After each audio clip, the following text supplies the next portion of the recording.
An 18-year-old has been charged with second-degree murder of a 14-year-old Hamilton boy. Let me read that again. An 18-year-old kid has been charged with second-degree murder of another kid, a 14-year-old Hamilton boy in Hamilton's East End. Do you fully comprehend the consequences of their actions? Of course, this tragic event, homicide detectives remained at the scene after emergency crews were called to the disturbance. Lincoln Avenue and Gordon Street in the area of Barton Street and Gage Avenue around 10 o'clock. Found the victim suffering from a stab wound, pronounced dead at the hospital shortly after. Several witnesses, I guess, were taken to the central station to be investigated. They're still looking for people who may have seen something and can contribute to the investigation. Blah, blah, blah, blah, blah, blah, blah, blah, blah, blah. The part that I cannot get over, a 14-year-old is dead, and an 18-year-old is charged. These people both entering the prime of their life. And look what happens. Do you fully comprehend the consequences of their actions, the consequences of violence? Some people can blame this on video games. Some people will blame it on lack of parenting. But at the end of the day, as Gary Dierenfeld has said many times, at this age, your brain is still developing. You can't even fully comprehend what's going on. And it's sad, to say the least, when situations like this unfold. Gary Dierenfeld is with us, social worker, yoursocialworker.com, to find out more. He is with us now. Good afternoon, Gary. How are you today? I'm good, Scott. Sorry to have to be with you for this issue. This case could happen anywhere. It could be in any city. It could be across Canada. It could be across the United States. Although if it was in the United States, it may well likely have been a gunshot as opposed to a stab wound. Kids carrying knives.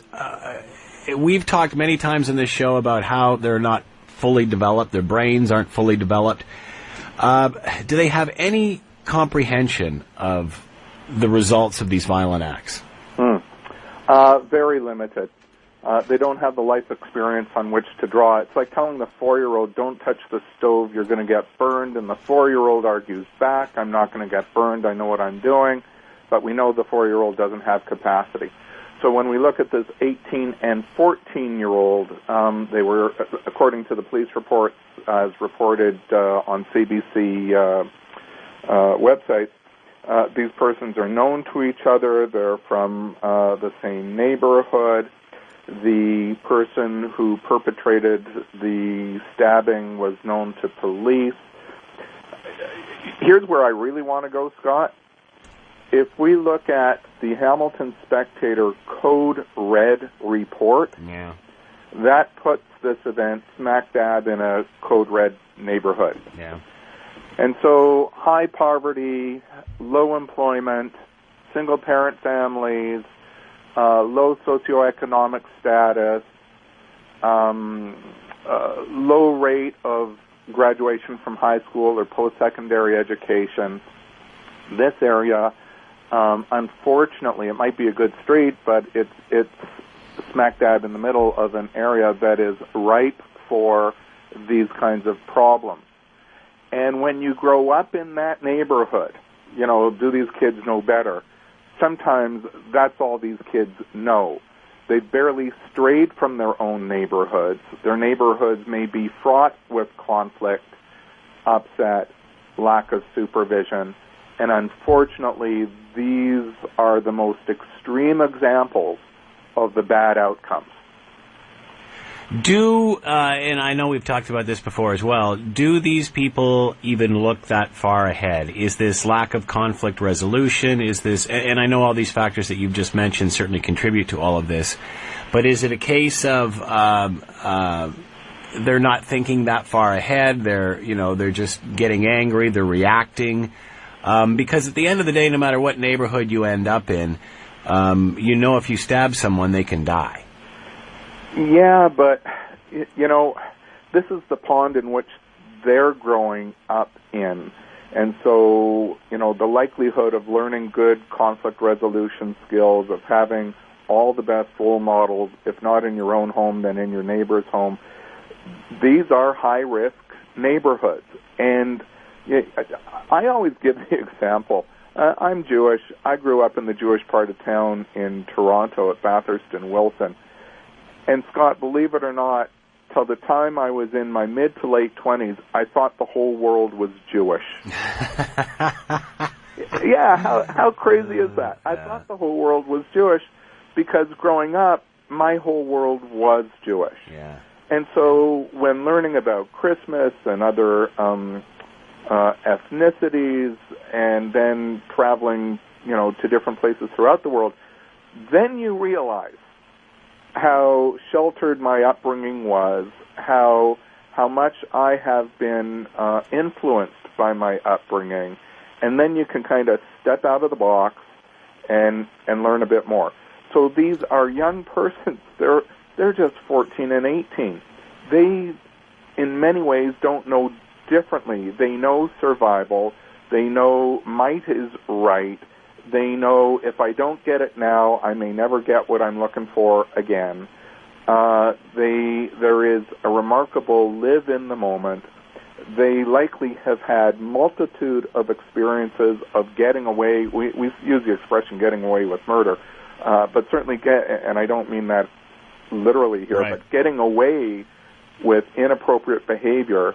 And so this is just an escalation of all of that at its worst. What can we learn from this, both in that neighborhood and outside of it? Well, we have to pump more and better services into these neighborhoods. We have to have better support programs in place to mitigate these kind of outcomes.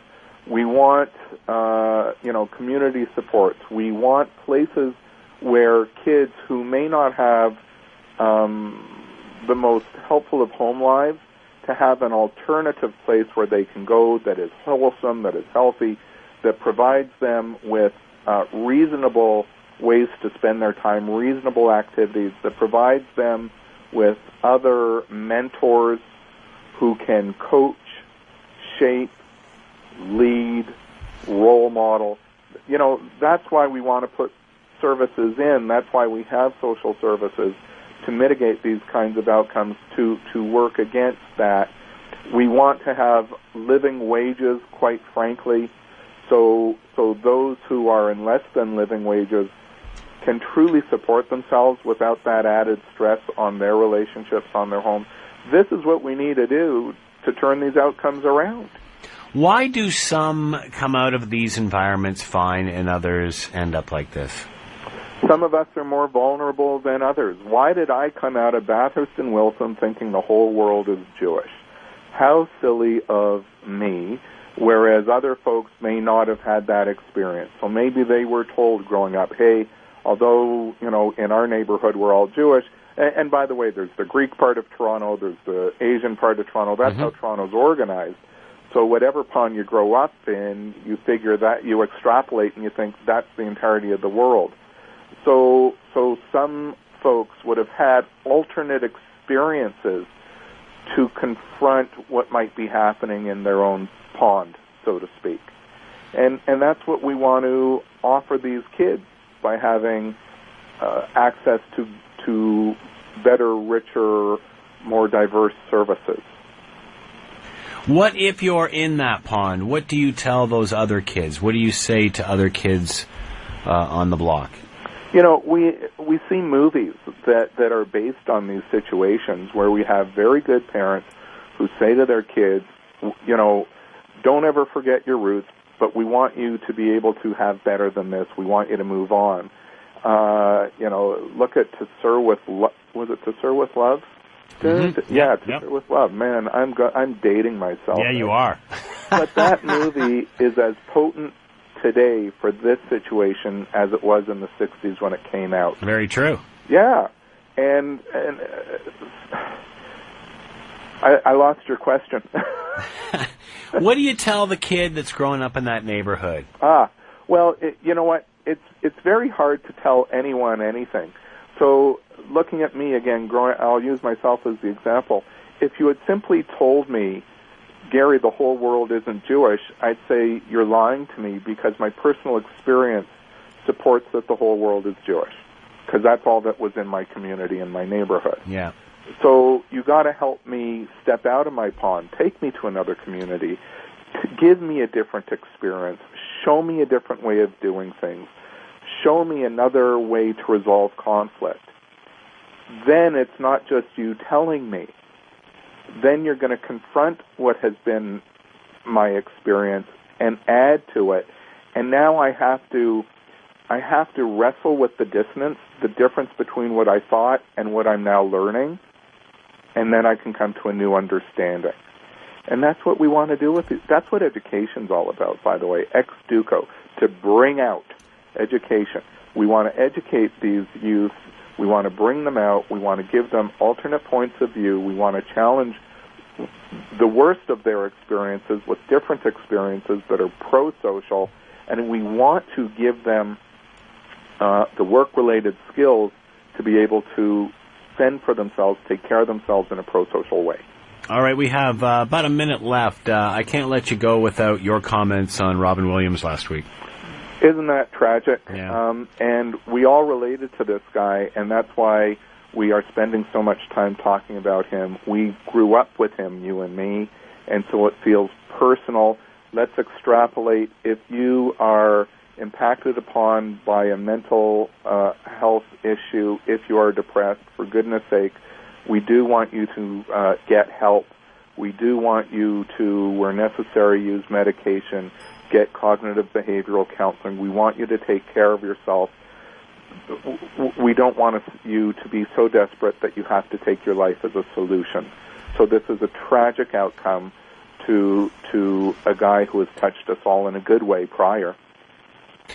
Well said. Gary Dierenfeld has been with this social worker. You can read his parenting column in the Hamilton Spectator as well, and you can find him at yoursocialworker.com. Gary, thanks for the time. Much appreciated. All the best, Scott. You take care. It is 12:26. It's 900 CHML. I'm Scott Thompson. The World Health Organization